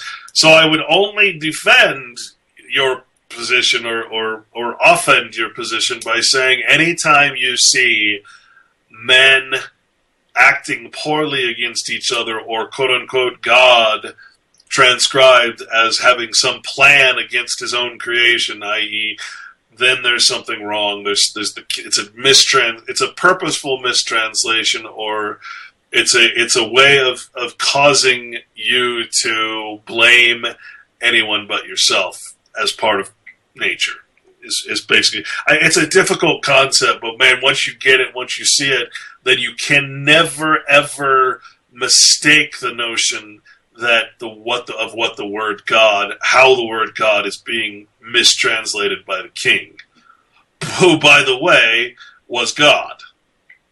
And by the way, Clint, there are within the alternative media patriot movement, there are quite a number of people that are very familiar with the all caps, the mixed capitals and lowercase, and then the lowercase designation of words. And they've turned that into like a feverish religious pitch. Yeah. And they focus on it. But what they don't do, Clint, is what we do. We do the synthesis. We do the integration of these concepts. And when I read the King James, I am acutely aware of when Lord and or God are in all caps, because that renders it. And it's like the flags on the ship. They're flying the colors. This is King James with a shit-eating grin, a wink and a nod going, yeah, I all caps that, meaning it's a fiction, because that's what all caps means. It's a fictitious entity. And so if Lord and or God, Lord God, are in all caps, they're shining you on, man, and they're telling you. But I know, like, university-trained preachers that have no clue what you and I are talking about. And it's like, wait, you went to seminary, you studied the freaking Hebrew, and you still don't know what a farm boy and a fucking sound engineer, and I don't mean affectionately, fucking sound engineer, a fucking farm boy and a sound engineer have figured out on their own? Let me give you an example of what is the difference, because you can find the same phrase, "O Lord God," in Deuteronomy 26. Okay. And you can see the difference, because in this case, where before it was Lord Jehovah and God Elohim, which is God plural for gods or rulers, men, in other words. In this verse, it says, "And I prayed, therefore, unto the Lord," which is Jehovah, "and said, O Lord," which is Adonai, "O Lord God." This time, Lord has a capital L and nothing else, but God is capitalized in all capital letters, and it means Jehovah. So that's the difference. Right? When we look at the word Adonai, Lord God, it's the way it's being said. It's merely speaking of the notion of Lord. It's a word meaning master, in other words. What is your God? What is your master? And I say again, Patrick, the reason that I'm so adamant about this is because one of the things that really made me understand everything, how everything works, is that every creation has a God. Every creation has a creator. All right? Whether you're a patenter, whether you created government, whether you created the nations, whether you created a church, you are the God of that creation. So when you're reading these words, the only thing that matters is to know what God you're talking about. Are you talking about the God of fiction or the God of nature? You should not really take it any farther than that, because the God of nature, obviously, is not a physical entity, or it is all entity, all as one. There was a Chinese, I think, philosopher that said, when all things are God, there is no God. Okay, and if you think about that, that means nature. That if all of nature is God, then there is no God. That's what Jehovah means. It's a verb. It's the verb expressing all existence. So therefore, you have no image or form without substance to worship. You're worshiping nature itself, because there is no quote unquote God, because everything is God that is real. And that's the message. That's the point of the whole fucking point of Jesus. If I could sum up what Jesus was trying to tell us in his figurative character, it would simply be, hey, keep it real, man. That's it. Just stay in the real. Stay out of the matrix. Stay out of the world. That's it. And so these subtle differences that are so hard to just, you can't just read the Bible and not look up what these words mean. So here's a perfect example. You have Lord, the Lord thy God, which is not talking about Jehovah, but it's referencing Jehovah in giving the power to men to be anti-Christ or anti-God, or which means replacement, by the way.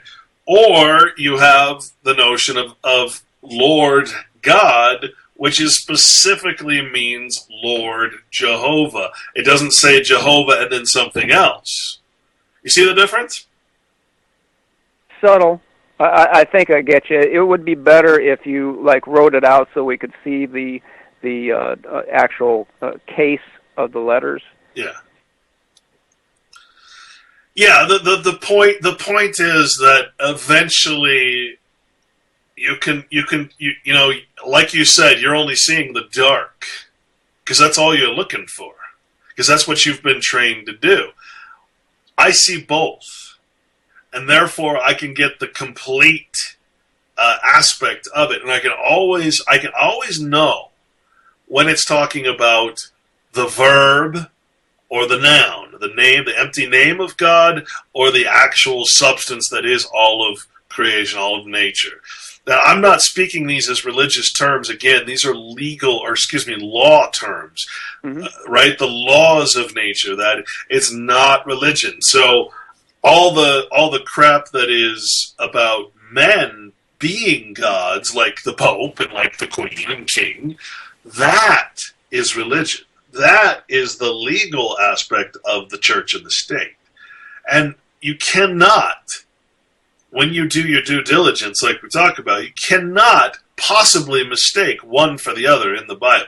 It's obvious when the actions of men are involved against other men, that has nothing to do with nature, which is just sitting there waiting for us to frickin' wise up to its laws.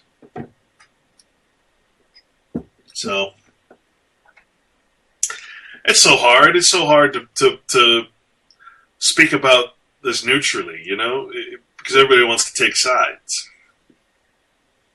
They were trained to take sides because they were.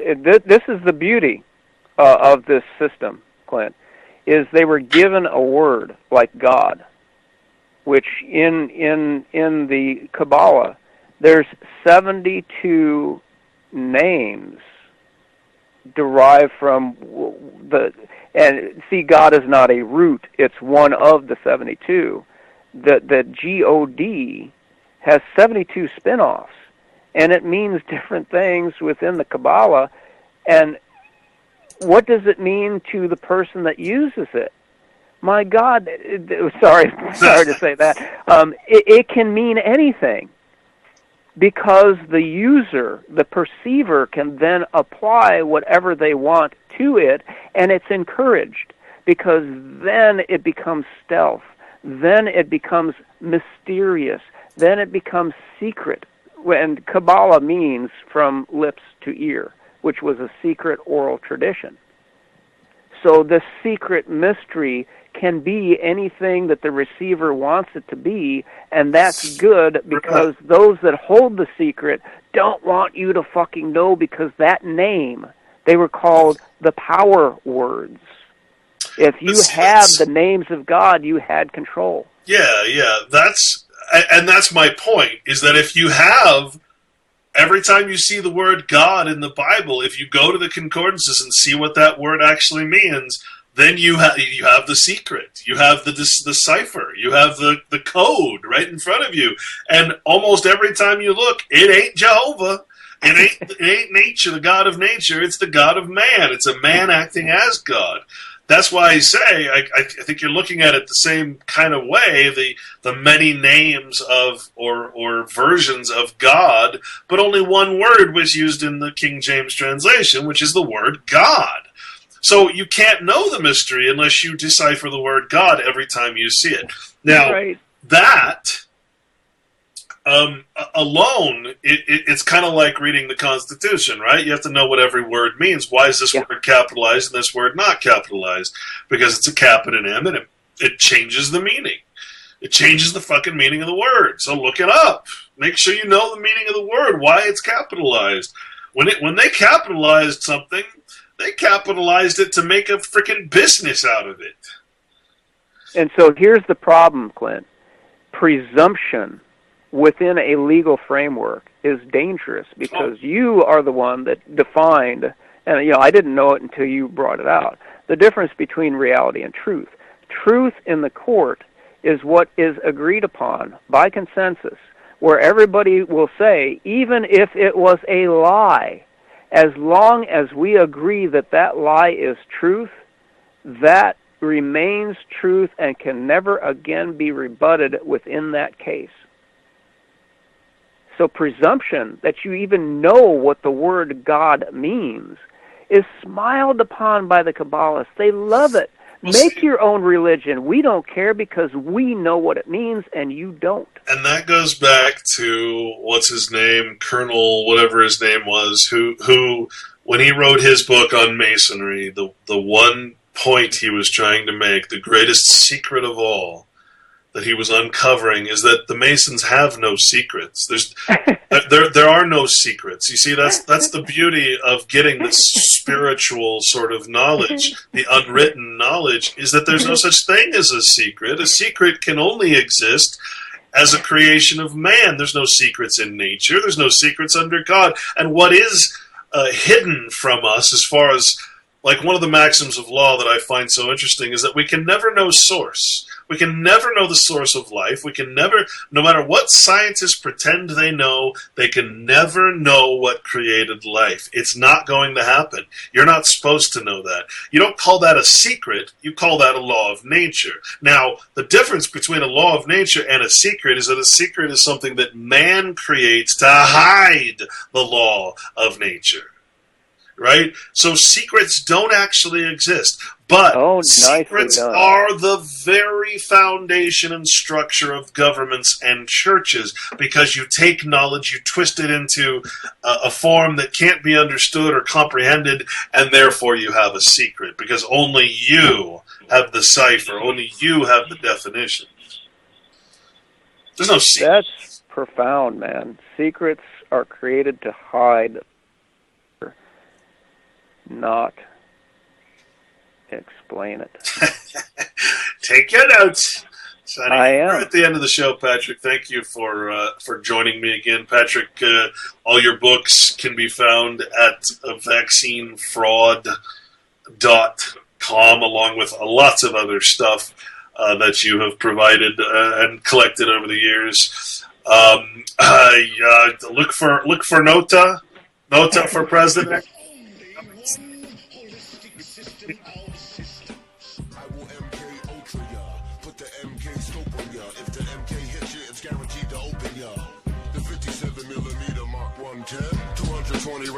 Try to stop them. Don't put that on your wish list. That's retarded babble. Protesters make the hit list soon as they start to rabble. They are nothing but fishes in the barrel. It doesn't have to be Christmas for a carol. Some decorate with ornamental decorum. Some perform Shakana on Hanukkah and Purim.